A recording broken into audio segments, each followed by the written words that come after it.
All right, we got to let it breathe while we get the Facebook groups in here. Wait for a couple green check marks.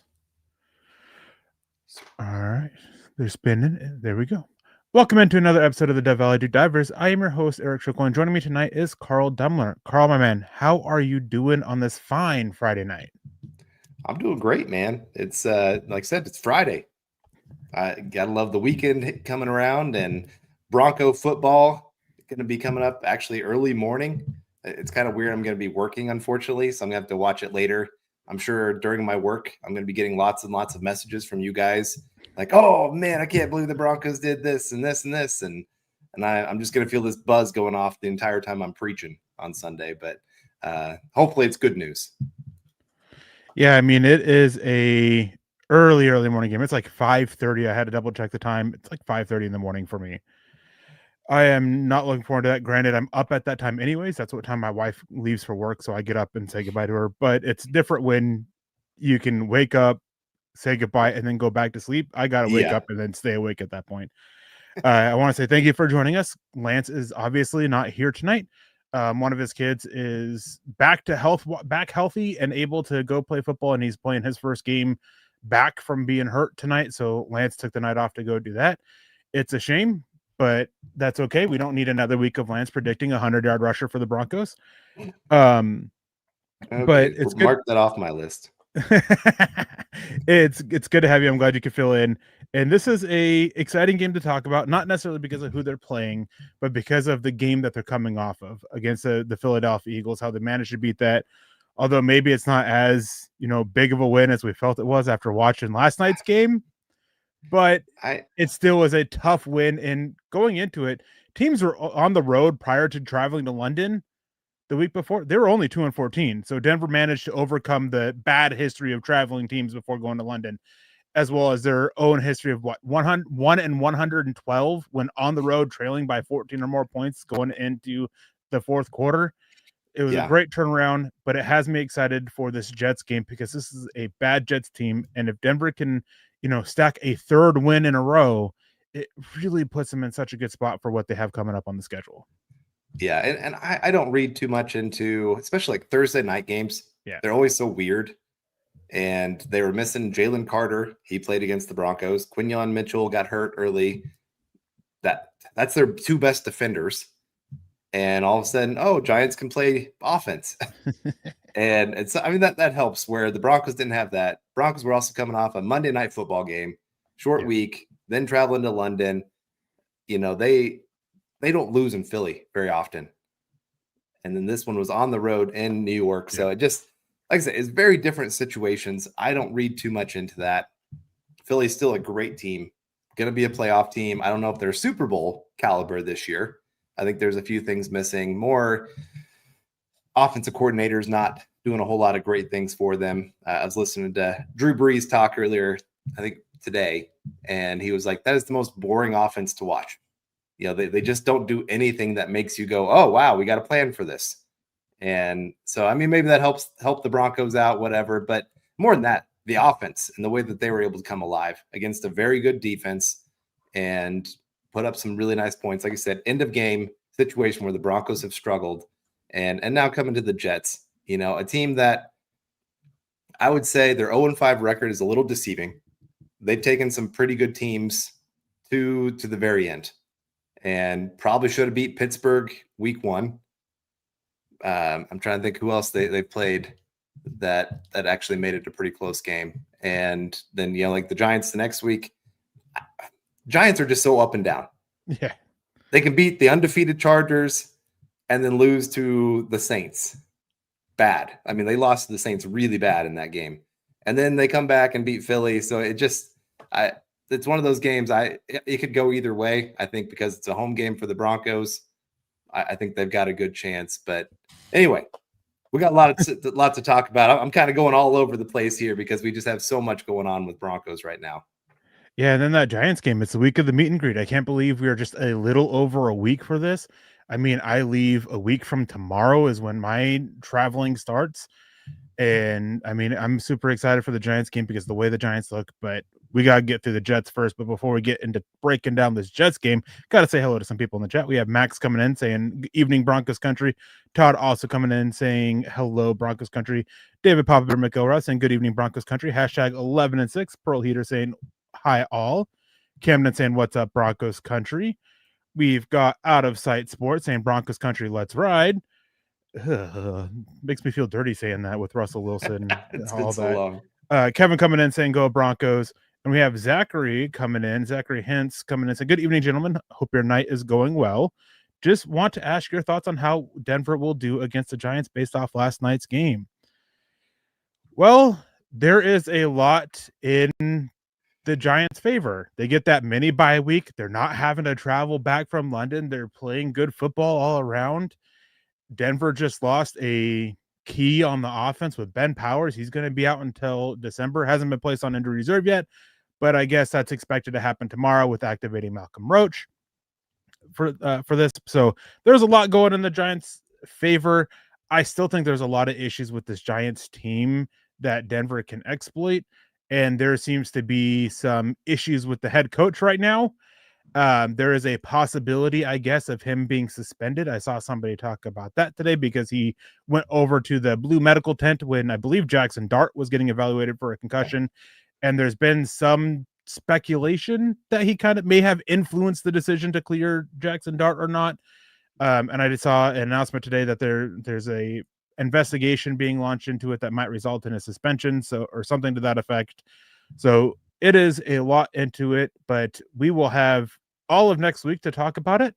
Right now, we got to get through the Jets, and the Jets are not as easy of a task as people think. But before we get into that, again, Michael Ranquillo coming in with a $5 super chat saying, good evening, Eric and Carl on the Dove Valley Deep Divers. Go Bo Broncos. Chase Wellner saying, Eric and Carl, go Broncos.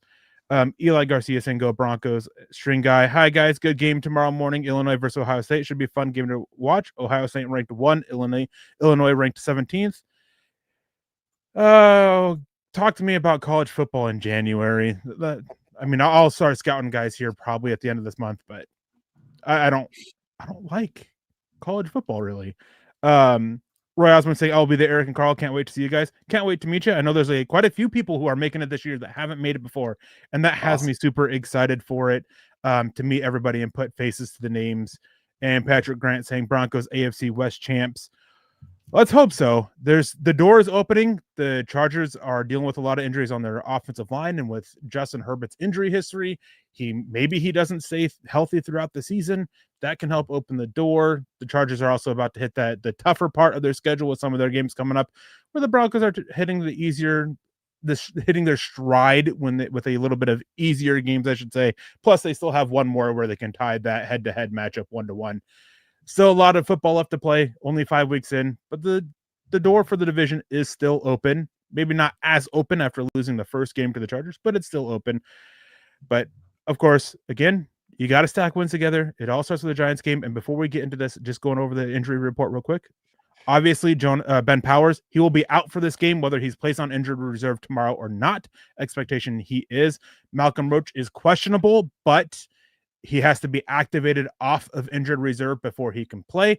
And the corresponding move there is Ben Powers. So those two are kind of tied together. Either way, no Ben Powers, maybe Malcolm Roach, and no Jonah Ellis, which is a bit of a bummer because of how well he's been playing in part of the rotation with Nick Bonito and Jonathan Cooper, and particularly being probably being the best run defender out of that edge room.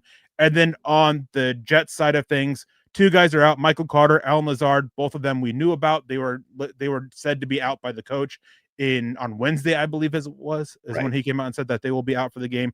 And then Brandon Stevens, one of their top corners, is questionable with a neck injury.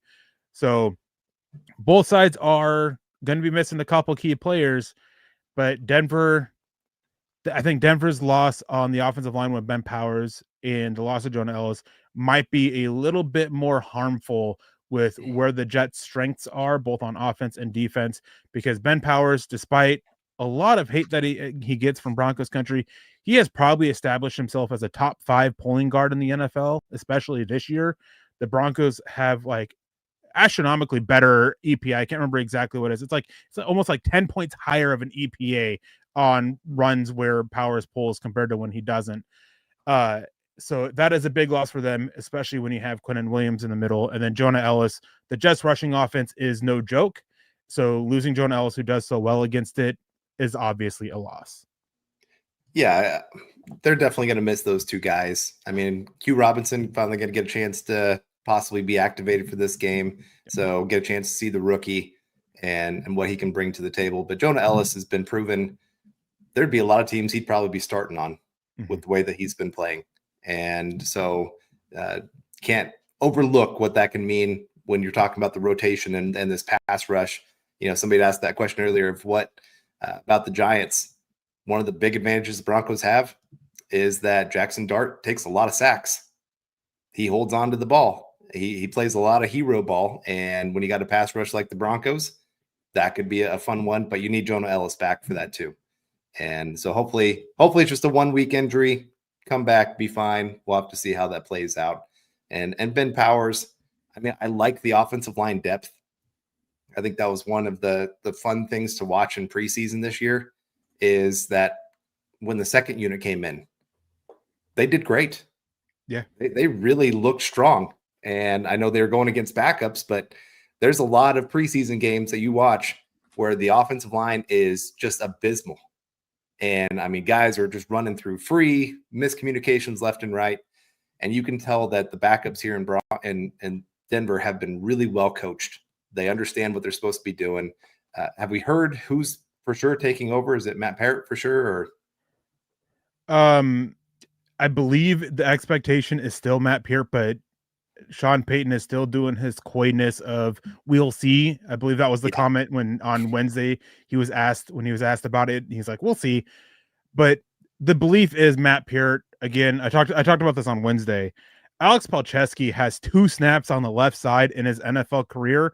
Both of them come this year, and both of them have been at left tackle with Garrett Bowles playing an inline tight end off the right side, where they really stacked McGlinchey and Bowles next to each other to get a strength on that side to run behind.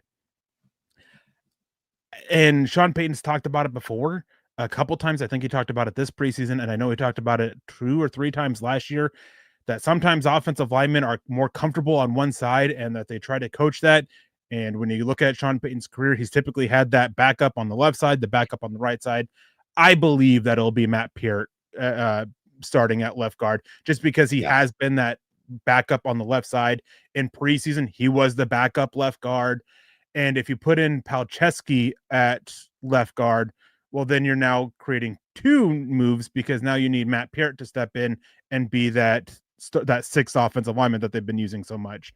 So I believe that'll be Matt Peart, but haven't heard for sure yet. Yeah, and I see another name being brought up, Throckmorton off the practice squad. I'm thinking you're probably, like I said, Peart's going to probably be that guy, and he's solid. He really is. I loved his pass blocking, especially. I don't think you're going to see a huge drop off in the pass blocking ability, but like I said, that pulling guard part, there might be some questions there of how that's going to work, just because that's such a timing thing. Yeah. And if you have not been on the field working with the other 4 guys and with the running back as well, that could be a problem for sure. So we'll see. I think the offensive line will be fine. I mean, it is a drop off. Anytime you lose a starter, there's always going to be a drop off. There's not very often in the NFL that you have a backup that's better than the starter. Now, maybe they can get there with more reps and, you know, just a guy that hasn't had a chance to get out there and they'll be fine. But yeah, like I said, I think they'll be okay. I think the Jonah Ellis one is the one that worries me a little bit more, honestly, just because it's been such a strength of this team, is that edge group and their rotation, and just missing that kind of guy. Q Robinson, I like the draft pick. I think he's got some ability, but he's still a rookie, and they're going to come after the rookie. If they see him on the field, they're going to be like, oh, that's the guy we run at. Let's see what he can do on the field. Especially with run defense not being a strong suit for him. Like, that was a big area of issues in the preseason. And with the rotation and losing Jonah Ellis, part of what has helped Nick Bonito be so effective is they've been able to cut down his snap count, because they have Jonah Ellis, who has stepped up in such a big way behind them, that they're able to not quite, but be like pretty close to a 60-40 split between the two. And so that has helped Bonito, who has been far and away the most efficient pass rusher in the NFL this year, not just with, leading the league in sacks right now, leads the league in pressures, which he's doing it on a far lower pass rush snap count than a lot of these other guys are. But we have Michael Rinquillo coming in saying gifting 5 Mile High Huddle memberships. Thank you, Michael. We appreciate it so much. If you guys were fortunate enough to get gifted a membership from Michael and you're sitting here in the chat, make sure you guys give a thank you out to Michael. And we have Camden with a $15 super chat saying, could this be a game where the Broncos need to have a quarterback spy to contain Justin Fields? Maybe Hufanga can play in the box as a QB spy, or have Sternad as a quarterback spy, possibly. I think this is a game where they need to do a lot of what they did in the second half against the Eagles, which is play more zone and put Hufanga down closer to the box and letting him kind of be that guy to spy Jalen Hurts or spy Justin Fields like they did with Jalen Hurts. And on top of that, have their pass rush. And this is one of the things that stood out to me. I can't remember which player it was that said it, but they talked about one of the plans for the Eagles game was to not really rush Jalen Hurts. Like, obviously they're trying to get after him, but more so playing contain, keeping him in the pocket, and making sure he couldn't use his legs to such great effectiveness. And they still picked up, 5 sacks against the Eagles? And despite that, so I think that similar kind of thinking with Justin Fields.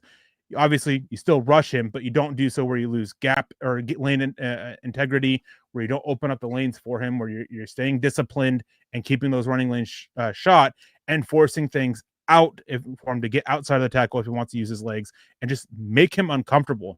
Because one thing Justin Fields likes to do, obviously he loves to use his legs. He can be very quick to use his legs, but he loves to get to using his legs by sneaking up through the offensive line and not so much out. He looks a little bit more uncomfortable with that. So forcing that uncomfortableness upon him could lead to some great plays by the Broncos defense. Yeah. I mean, honestly, against Jalen Hurts, would you allow him to only rush for 3 yards? And he is the athlete that he is. And they had 6 sacks actually in that game. I just looked it up. And the fact that they could do both, contain and still get pressure like that, just speaks to how great this pass rush is, how well they set each other up. I think back to the 2012 Broncos. I know many people don't want to talk about how that season ended, but part of the struggle was they had 2 great edge guys in Von Miller and Elvis Dumervil, but they didn't have a lot of guys that were pushing the pocket in the middle. Yep. And Joe Flacco just had plenty of room to step up. And it was like, okay, yep, we're going to make you go around the edge because we know that we will have still 3-4 yards to step up. And your edge guys are going to be almost kind of negated because we can do this. And this is why I always say, like, interior pressure is probably more important than edge pressure. I mean, edge pressure is still important, don't get me wrong. But when you can get pressure in a quarterback's face, that's where you see a lot of the bad throws, see him make really, really bad decisions, all those kind of things. And the fact that the Broncos have, JFM, they have Zach Allen, they have a few options in the middle that can actually get after a quarterback and make life very, very difficult. And so that's why it's such a complimentary group. It's not just a couple guys on the edge. It's about 6 guys, 6-7 guys that you can really count on that could get after the quarterback if they have a one-on-one opportunity. So go ahead. Yeah, and on that, when it comes to getting after Justin Fields, fortunately, this Jets offensive line is terrible in pass protection. And part of that is Justin Fields' fault. I mean, you touched on it with Jackson Dart about holding the ball too long. That's Justin Fields to a T. He also has the Russell Wilson problem where he likes to drip back in the pocket a little bit too far and open up the door to where your tackles can't just guide around the arch because your quarterback's now standing in the pathway. So there's a lot of opening there. And they have one offensive lineman who's been really good this year, and that is their rookie right tackle, Armin Membao. I'm really excited to see what Jonathan Cooper can do against him because there are a bunch of lapses in Membao's technique, and he's been able to overcome it with, just being gifted physically and athletically. But Cooper is one of the things that really stands out when you watch him is he does such a good job of breaking down techniques of offensive tackles. So if you have a guy who struggles with that, and that's what Cooper excels at, is just capitalizing off of those technical issues, this could be a big game for him. Olu Fashanu has been absolutely terrible at left tackle and pass protection. That opens up the door for Nick Bonito. Joe Tippmann has been one of their starting guards. I can't remember the other guard's name.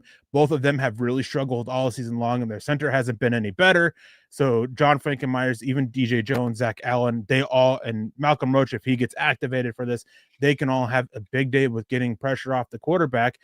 And to really capitalize on that even more, the thing that I think that Vance Joseph and this defense need to do is they need to make the Jets one-dimensional. They need to make sure they take away the run game, because the run game is the Jets offense right now. That is about it. Run game and quick passes.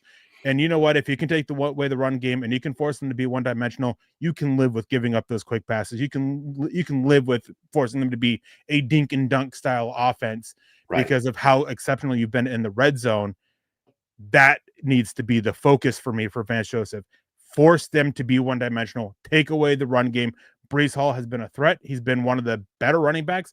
I think he leads the league in 10-plus yard runs, is top 3 in success rate when running the ball. Like, he's been phenomenal. And the offensive line, got to give them some credit with this. They are leading the league with over 3 yards allowed before contact in rushing, and it's like 2.18 yards specifically between the tackles. So they are doing something up front to lead the league, to keep Breece Hall clean through the line and picking up 2-3 yards pretty consistently. Yeah, like I said, you got to be committed to stopping the run. You've got to be disciplined in your lanes. You got to wrap up, make the tackles. Singleton. Oh, that guy drives me nuts when I go see him try to make a tackle. And I saw a comment from Zachary said, this might be my own thought based off of the last few games, but Singleton needs to be placed on the bench. He did lead the team in tackles a few years ago, but from what we have seen with the shoulder tackles, I don't see a point of keeping him on the field when he's barely making the tackles he gets. Go Bo Broncos.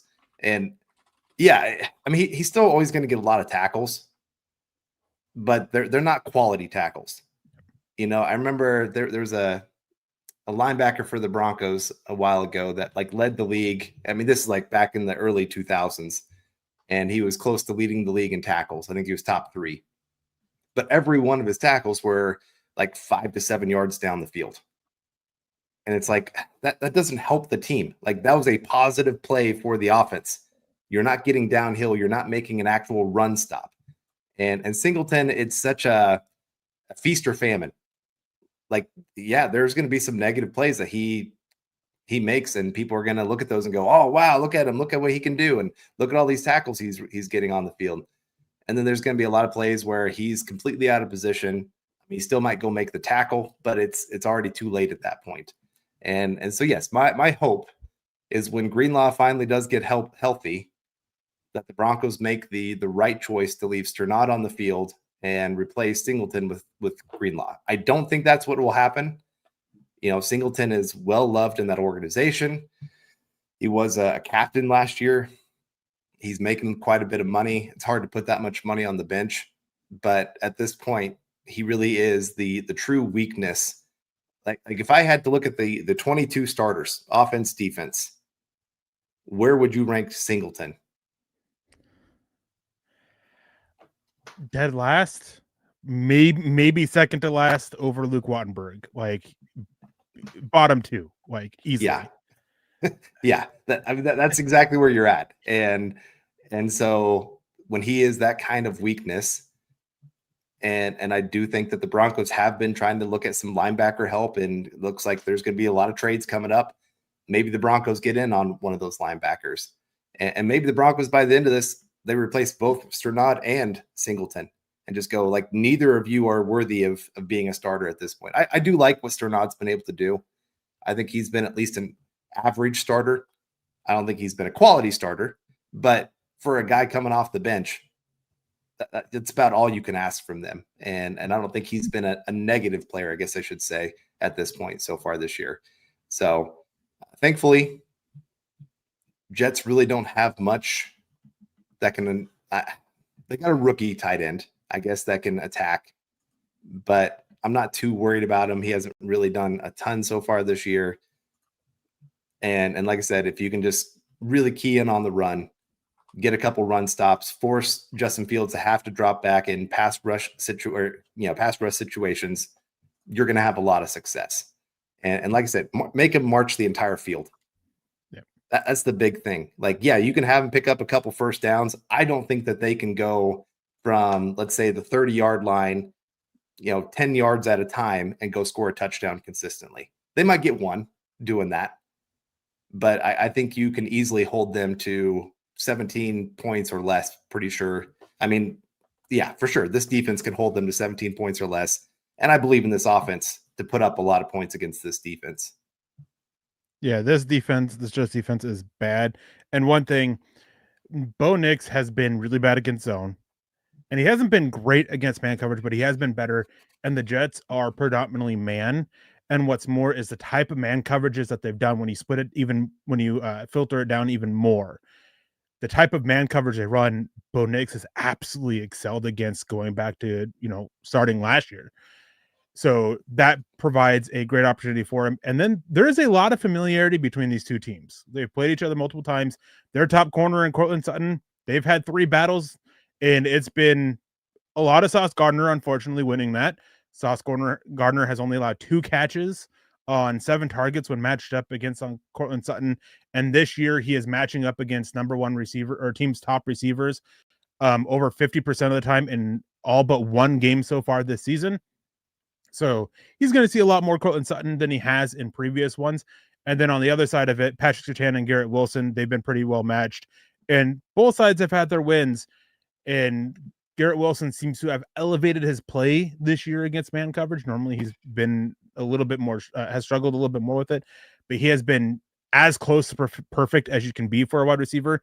He's caught all but 1 pass. He has almost like 150 yards and like 4 touchdowns against man coverage this season. So that is a great matchup for it. But it all comes down to going back to Bo Nix with the coverages.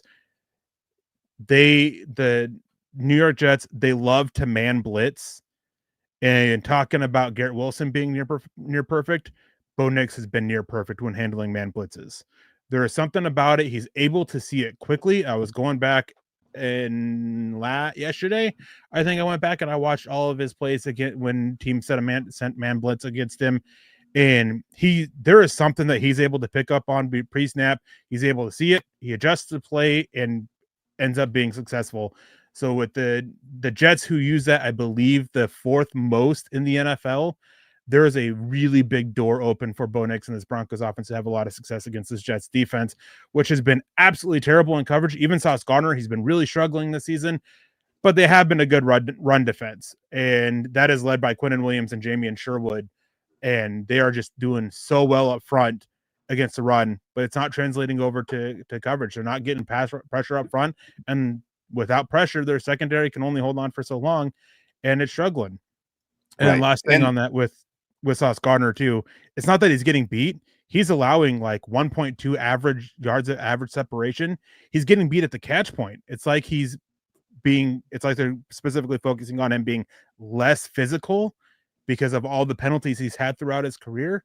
And so it's really affecting him because he can't get away with those being a little bit grabby at the catch point like he has previously. So they're working on fixing that. And so Sauce Gardner might be a little bit more targetable for Knicks, especially when they do those man blitzes. Right. Well, and Cortland Sutton, what's he best at? Catch point catches. Yeah. So that could be a place. And then them missing their number 2 and number 3 corner, most likely in this game, there's going to be some openings. It might force them to play a little bit more zone when you're missing Michael Carter and I'm trying to remember Stevens for their cornerback room. Maybe they're playing a little bit more zone because of that, but I still think they're probably still going to try to play a lot of man coverage. And, this could be a Troy Franklin game, maybe a hint at where I might be going with one of my bold predictions for this game. And really for me, the big thing in this game, like I said, defense stopping the run, offense get going early, get that early lead, force the Jets to have to get out of what they want to do. And if you can do that, like I said, you can force them into some really bad situations. And I think then you can run away with this game. I think if you can't get the offense going early, this will be a close game where it could come down to who has the most penalties, who has a turnover, whatever it may be. I know the Jets haven't forced a turnover yet, but it's coming. Like, I don't think a team's ever gone through an entire season without forcing a turnover. and so there's going to be a point that, a fumble comes out and bounces their way, tip pass, quarterback just makes a bad decision, as we've seen Bo Nix make that every once in a while. And so we'll just have to see how that plays out. I did see a few people making some comments. Since I brought up some trades earlier, somebody brought up, like tight ends. Is Cleveland a seller, as Todd brought up? I think Cleveland's probably going to be a seller. What are they willing to sell? I don't know. I know a lot of people bring up Njoku's name. They seem to not be willing to sell him. He wants to be traded. Yeah. Like he's brought it up multiple times. Get me out of here. I know Jerry Jeudy hinted that he wouldn't mind getting out of Cleveland right now, which is pretty funny. He wanted out of Denver, got his wish, and hey, you went to an even worse situation. Good luck. Yeah. Sometimes the grass isn't always greener on the other side. And he's finding that out very quickly, being on maybe the worst offense of the last 10 years. But that defense is so good. If they could just find stability at quarterback, like they're, and that's been a common thread for the Browns for a while. Granted, there was a long period where they were just bad overall, but then they started to put pieces together, and they can't get a solid offense and a solid defense together at the same time. But yeah, there's a good chance they are. I don't think David Njoku is in the plans for Denver. Got to remember, Denver's only sitting with right around $6 million in salary cap space. And granted, you do take off, game salary that's been paid already for the games. But I think Njoku is still like $10-12 million against salary cap. The one that came up earlier this week, I think on Monday, was I saw a lot of Mark Andrews talk. Mark Andrew is way too much. By the time it gets to where he's cheap enough with what's left to be paid for the Broncos to be able to afford him with this under the salary cap. With how things currently stand, of course, they could trade away a player and open up more salary cap space. It would have to be 2 weeks after the trade deadline passes in order for them to be able to afford Mark Andrews. So, and I would assume Denver is looking for something, looking for a couple pieces. Question is can they find something for it? Can they find something for the right price? Because also, draft picks, that's something to look for. Trump loves to trade them away, but George Paton likes to be a little bit more hesitant with it. So that is something to keep in mind there as well. And I do find it funny, going back, you mentioned a bold prediction, hinted at that with Troy Franklin. I think you and I are going to be on opposite ends with a Troy Franklin bold prediction, going off of what you said here. But getting back to the Jets game, they're rushing offense. Or before we get into that, sorry, there was some comments here I wanted to get. Where is it? I gotta find it. David T coming in saying he's getting out of the ICU on Monday. Congratulations. Hope everything's getting obviously things are getting better. Hope you have continued good health going forward, David. And Michael coming in saying, Eric and Carl, the Broncos play on my birthday on Sunday, October 12th. Happy early birthday, Michael. Yeah. Hope you have a wonderful day. Hope the Broncos, help lead you to having a wonderful day by winning and beating the Jets. I would sing happy birthday, but I don't want to make anybody go deaf because I cannot sing. But our viewers would just drop to zero if you and I sang happy birthday. Yes, definitely. They'd probably start demanding money back as well. Need it for hearing aids. But continuing on with this, I talked about it. The defense, Quinnen Williams and Jamien Sherwood. Jamien Sherwood leads the NFL in run stops for zero, or Quinnen Williams leads the NFL in run stops for no gain or loss of yards. And Jamien Sherwood leads the NFL in percentage of forced negative plays against the run or something like that. I can't remember exactly off the top of my head. I'd have to double check. So those are two guys you have to account for. And it's unfortunate. No Ben Powers. Going back to that, Matt Peart, that is who I expect to be the starter, just because that seems to be what preseason indicated, not even just this preseason, but last preseason, when Matt Peart was that backup on the right side. Of course, it didn't happen into it because up until now, Ben Powers has started every game he's been eligible for since joining the Broncos. So it hasn't been an issue prior to now of needing that backup on the left side. But Quinnen Williams can cause all sorts of havoc. He has definitely whipped on Quinn Miners in the past. Their last meeting, Quinn Miners, I think, did a little bit better. And so the Jets started to flip him over, and he started to have some success against Ben Powers. So when you're losing that, that opens up the door for Quinn Miners to be it. And that's also playing all down on the line with your hand in the dirt. That is in the gap that Jamie Sherwood follows up behind. So those two have been a great duo when they've done that. It's been when they've been the best is when they're lining up on the same side of the line of scrimmage, one behind the other. And so with Ben Powers out, well, they weren't rushing so well between the middle of the line on the left side. So that left side A gap and B gap, Denver hasn't been running so well. This is a game that just becomes even more dangerous because of the loss of Ben Powers. Jets likely moving Quinnen Williams over to that side more consistently, putting him in front of Jamie and Sherwood, who have been two great run defenders on the Jets. And it's unfortunate because Jamie and Sherwood was one of those linebackers that the Broncos were interested in. He ended up re-signing with the Jets before free agency actually started, and Denver had to pivot off of him and pivoted to Greenlaw. Man, imagine having a healthy linebacker that we paid and what they could be doing. But we got another birthday coming in here with Max saying, "Evening, Eric and Carl. Are we one of the least injured teams in the league? We will win versus the Jets 31-9. That is my birthday wish tomorrow. Thank you for all you guys do. Let's go Broncos." I think, if I remember right, in our predictive article that we put out, I think I said 27-9. I think is what I said, where the Broncos kind of lean into the run game in the second half because they're dominating. And as for the least injured teams, I think the Broncos are up there. I don't know if they're tops for sure, but I would say they're top 10. I haven't looked at the stats or anything, but obviously almost all the starters have been pretty healthy. Evan Ingram's been in and out a little bit. I can't think of anybody else on the offense other than now Ben Powers being out. And then, of course, defense, you've had Greenlaw miss the entire year. Roach has missed time. Pretty much everybody else has been healthy. Everybody not is going to be the case. Now Jonah Ellis, I guess, is out for a little, at least this week. We'll see how that plays out moving forward, kind of thing. And the great thing is a lot of these guys are going to be able to come back. You know, it's not season ending crap. We're just going to have to live without him for the rest of the year. You know, like I said, Jonah Ellis should be back. Greenlaw, hopefully he plays this year. We'll see. I mean, this is where I hate coach speak, where coaches always try to downplay injuries. Oh, yeah, they're making progress. They should be fine for week one. We get to week one. Oh, you know what? It's just a little bit more time. We're just being cautious. Oh, nope, we're going to put them on injured reserve, short term. So and hamstring injuries, or I guess it's quad injury for him.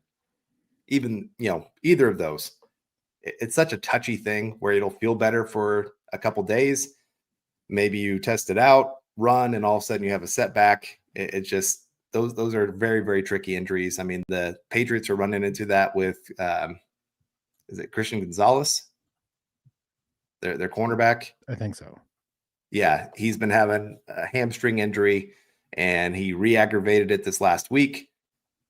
So those are the tough things to fight through. But happy birthday to you as well, Max. Yes. Man, this is a good time to have a birthday.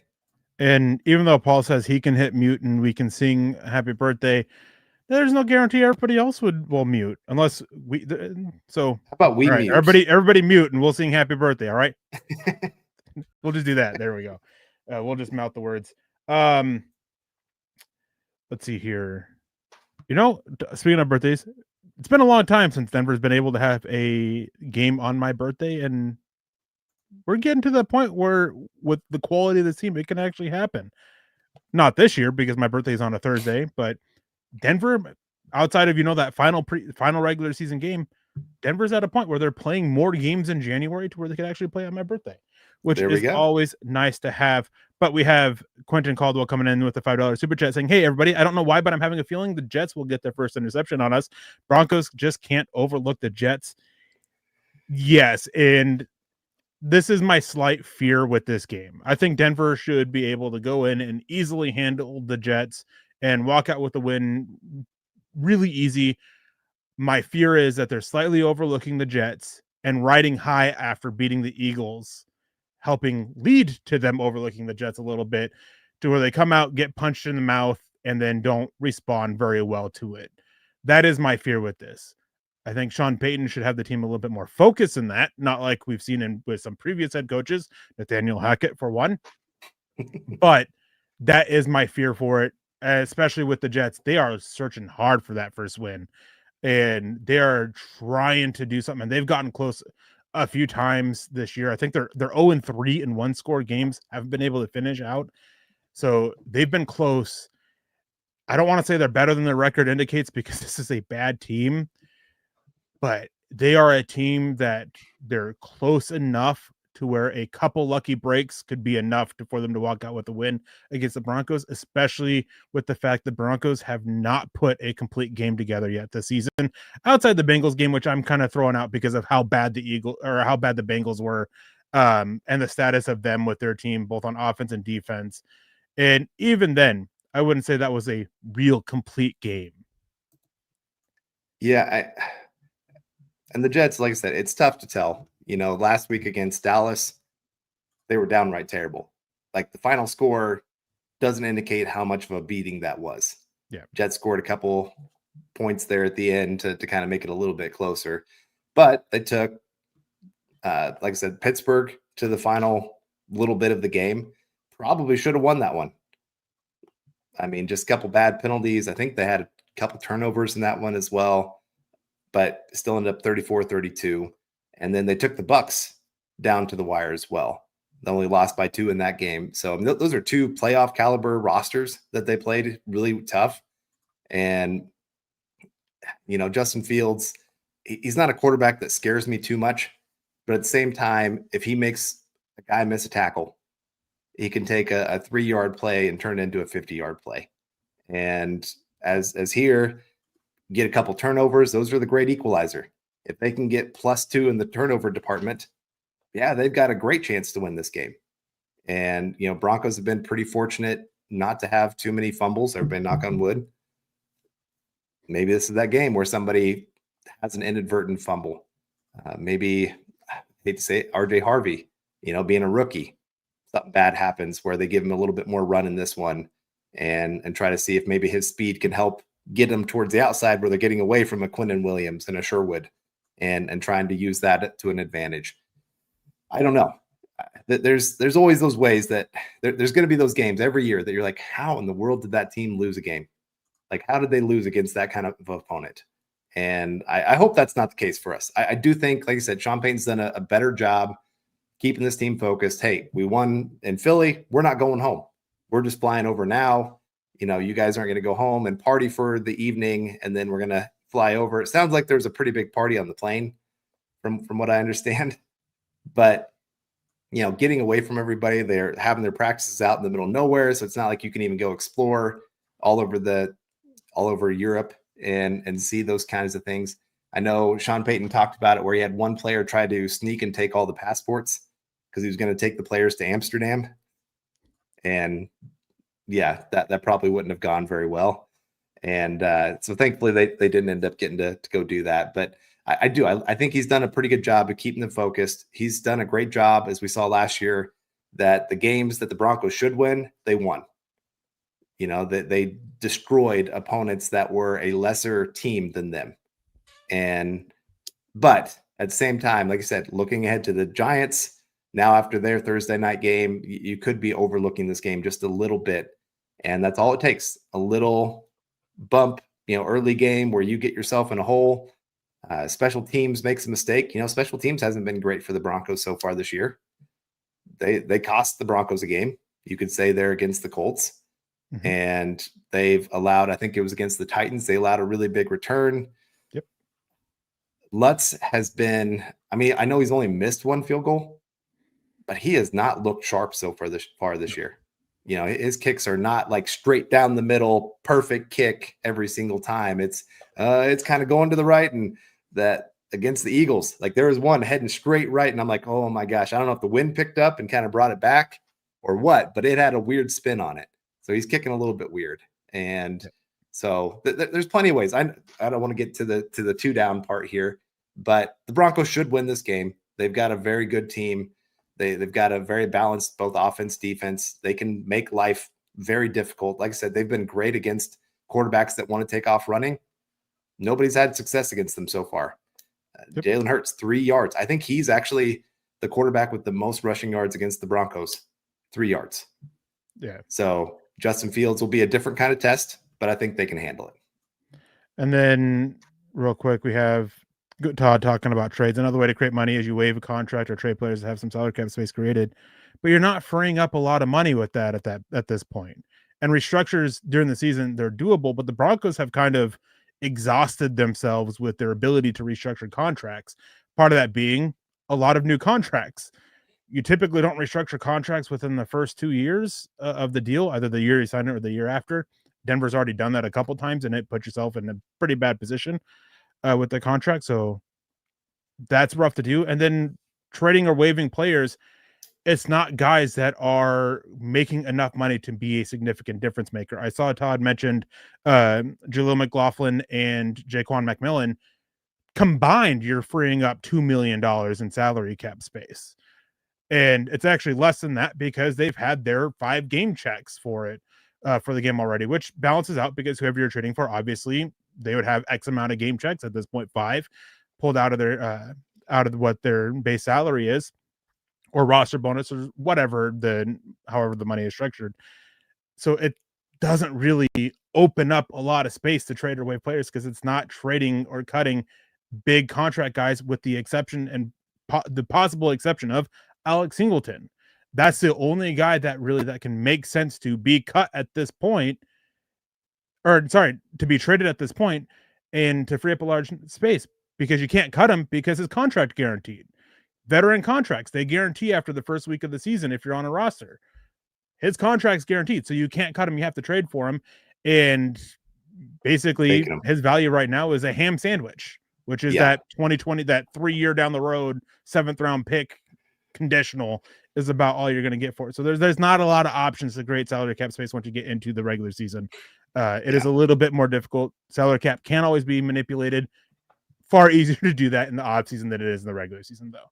Right. I mean, something you could do, you could, I guess, restructure the contract of the, sign them to an extension as you're doing the trade. So if you trade it for like an Njoku, you could, trade single. That'd be great.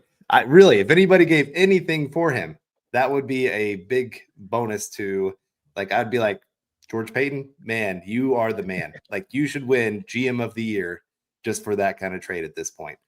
But no, I do think, like I said, you'd have to redo the deal, add a couple years to the contract, and try to get that first year hit down to a couple $1 million and have it be that. So we'll see. I do think the Broncos are probably working the phones plenty, trying to find something to kind of come help this roster, because they're close. They are very, very close to being right up there with those upper echelon teams. And, especially if Bo Nix can be that fourth quarter quarterback that he was, if he can put that together for a full game, obviously that puts him in that top 10 quarterback range. And we'll have to see, maybe he does take off like he did last year, where he just needed a month to kind of get his head right, get used to how the NFL functions once again. I know Sean Payton throws a lot early in the year at a quarterback and just the entire offense. I mean, it's very well documented that his teams, especially on offense, struggle in September. October is where they really start catching their footing. November's a time where they really start taking off. Maybe we'll see that happen. I hope so, but we'll just have to see. So you wanted to get some bold predictions? Yeah. Before I get to that, I just want to give a quick comment to Test Prep here. Every time I see your name, it reminds me of my daughter's schoolwork, because she has a whole thing of test prep, and it's just teaching her tricks of doing test prep and all, or tests and all that stuff. And then Camden talking on the trades. What about JFM if the Broncos don't want to pay him? Couldn't they just trade him for value? Yes, but then you're making your defensive line significantly worse, because Savion Jones didn't look ready to step up. Jordan Jackson has been terrible, and Eumalo Wazarike has not been good or consistent enough for it. So you got to figure that has to be a factor into it as well. The Broncos, they still have playoff and more beliefs in themselves. So you got to figure out who you can cut that's not a significant hit to what you're doing on defense or offense, whichever side of the ball. John Franklin Myers would be a significant hit because he is doing a lot of things that is helping those around him. Even if he himself isn't being part of the play, other people are. He's doing the right things to help others. And Zach Allen actually had a comment about that today, about the reason why he's having such a good that his year last year coincides with John Franklin Myers arriving, and there's a reason for that. And he was alluding to John Franklin Myers doing so much to help him be able to be as good as he is. So, getting to the bold predictions here. What is yours for? Do you have one for the offense and the defense? It's typically what we do. Okay. What's yours for the offense? All right. Well, we'll start with offense here. I do think, like I said, with the number 2 and number 3 cornerback being down for the Jets, this is a huge game for guys like Mims and Franklin and Bryant. I think they've got a real chance to go make an impact. And I think Franklin's going to get the first shot. He's been so up and down this year, but this will be a big game for him where he's been great against man coverage. Like, he gets decent separation. And I think this is one of those games where he's going to be targeted probably 7-8 times. I think he can make 5 catches. If he gets a hold of one going deep, all of a sudden he could be that guy that has maybe I'm trying to think of how bold I want to make it. What yardage total? Like, what would be considered bold for him? And I guess I'll go 90 yards and a touchdown for Franklin in this game. Now, mine is that this is another rough showing from Troy Franklin. Not that he doesn't do anything, but just be a little bit more limited. So Troy Franklin, he has 4 catches for 19 yards total when facing man coverage. And he's just barely being targeted. He's only been targeted 6 times in man coverage. He has been struggling to get separation against man, and that is, again, talked about it earlier, that is where the Jets defense lives and dies. So if Denver can force more zone, or if they switch up more zones with Brandon Stevens having his neck hurt and possibly may or may not playing this game, he is questionable. Maybe they force a change there, which opens the door for Franklin to have a good game. But just with his track record against man coverage, I wouldn't be necessarily looking his way, because Brandon Stevens has been a pretty good corner for the last couple of years. I think that this is a big game for Evan Ingram, to where he kind of started to see him come out in the Eagles game. I think this is one where he really emerges and kind of sets himself as that second receiver, that second offensive weapon, I guess, in the passing game. In this one with a large day where he goes for not quite 100 yards, but more than 75, and being that counter punch with Cortland Sutton being the top guy. Okay. I can get on board with that. I mean, I debated Ingram just because I did love what I saw last week. Once they really made a commitment of, we're going to go after this guy, he had some nice plays for them. And I think they're going to try to push that a lot more as they go about. I think by the end of the year, he will still be our number 2 receiving option.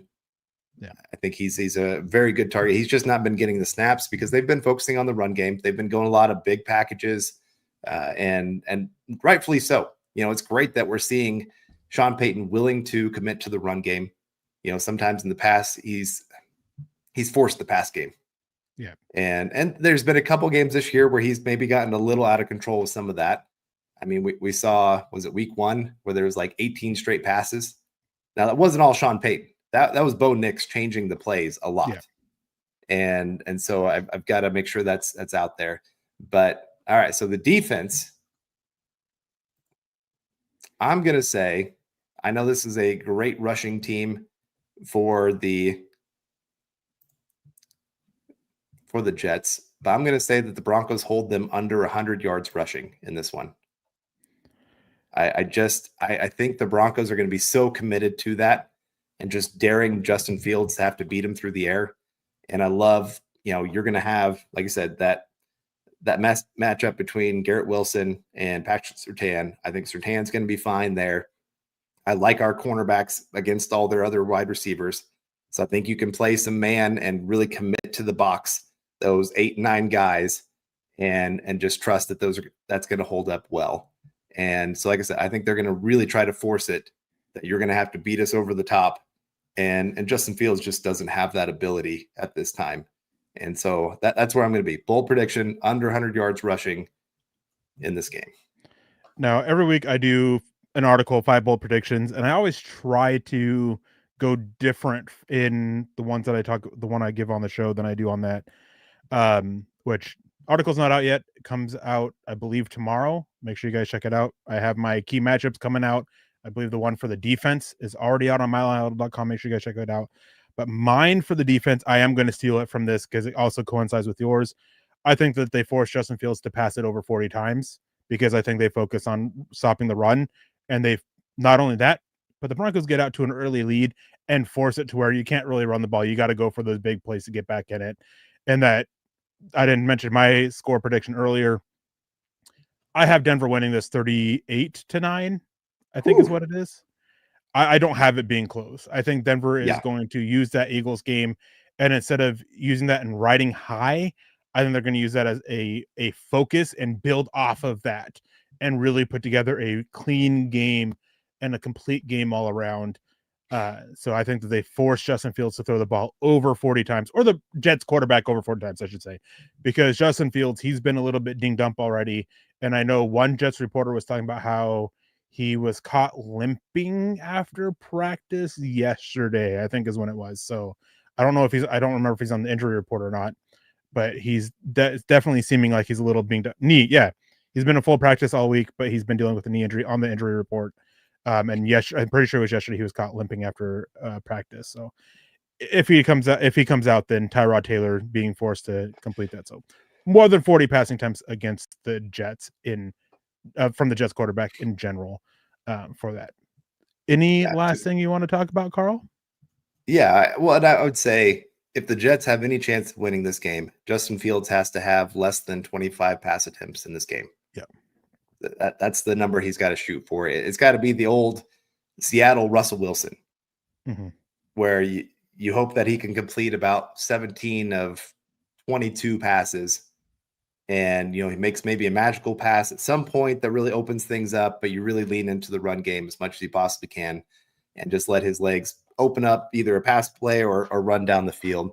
I don't think Justin Fields will have that opportunity in this one, like you said, and that they're going to force their hand. And I really, I was listening to Joel Klatt talk earlier today, and he was talking about how the fourth quarter there with Bo Nix, like you just saw things clicking for him.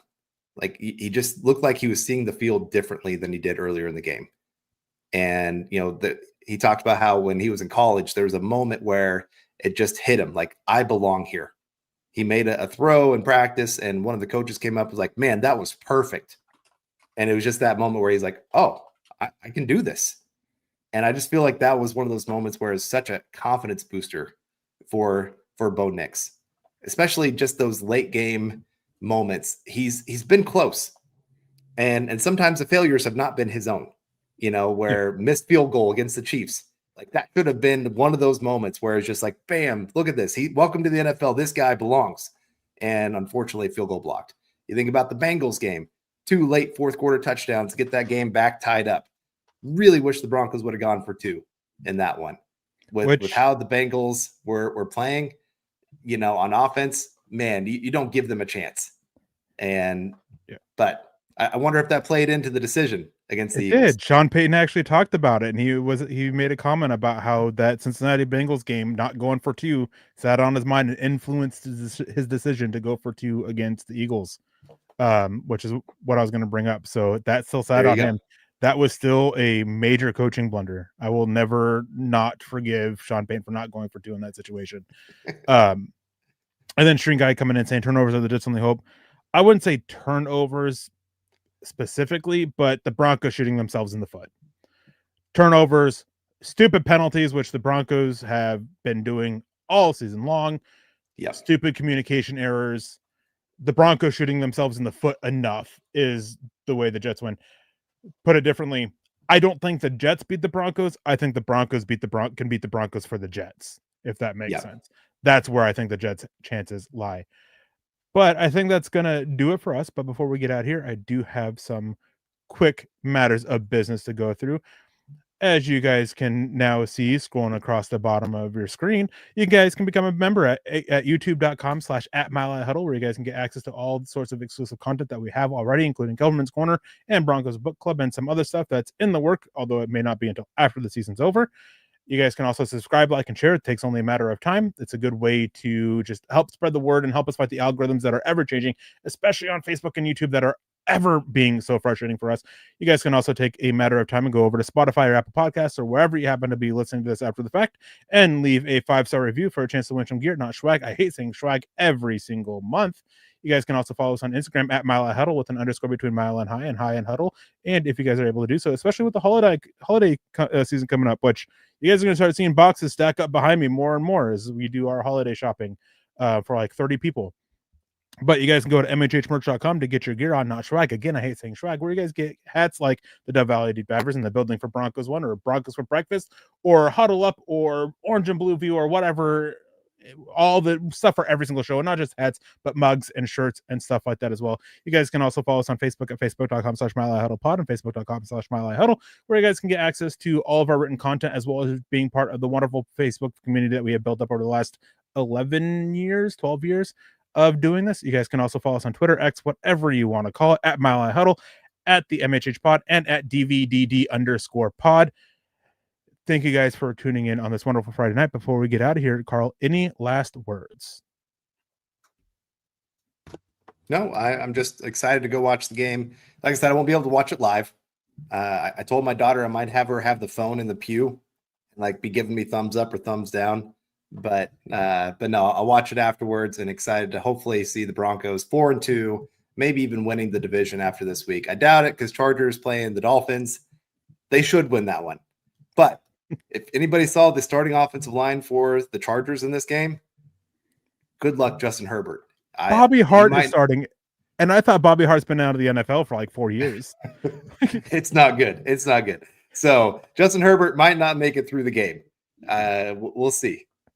Now, Carl, what you should do is, do you have like a projector for what you do where you can hook your phone up to it? Yeah, we do.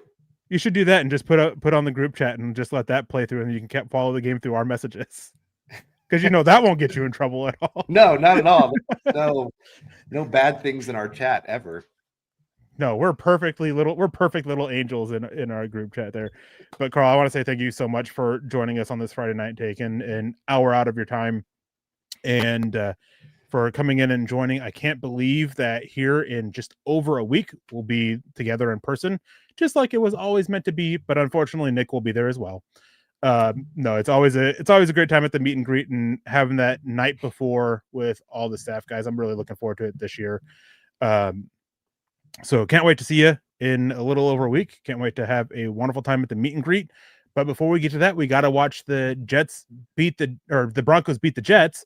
I almost said that backwards. Unfortunately, it means a very early morning for me. I am not a morning person. I am a night person, which is funny with me doing the morning shows twice a week. I'm definitely a night person. But guys, Quentin, one day, 1 year, hopefully, we get to see you there along with a lot of other guys here in the chat. I know it's not always easy financially, depending on where you're in the country. It's not easy for me financially with where I'm at, but it's always a fun time. Hope to see a lot of you guys there. We will be here. I will be here on Monday, next Wednesday, and next Friday. So normal week for me. The following week will be a little bit different. So can't wait to talk about, hopefully, the Broncos beating the Jets Monday morning. I hope you guys have a wonderful weekend. Stay safe. Don't drink and drive. And as our good friend Nick always says, choose kindness and compassion. And of course, go Broncos.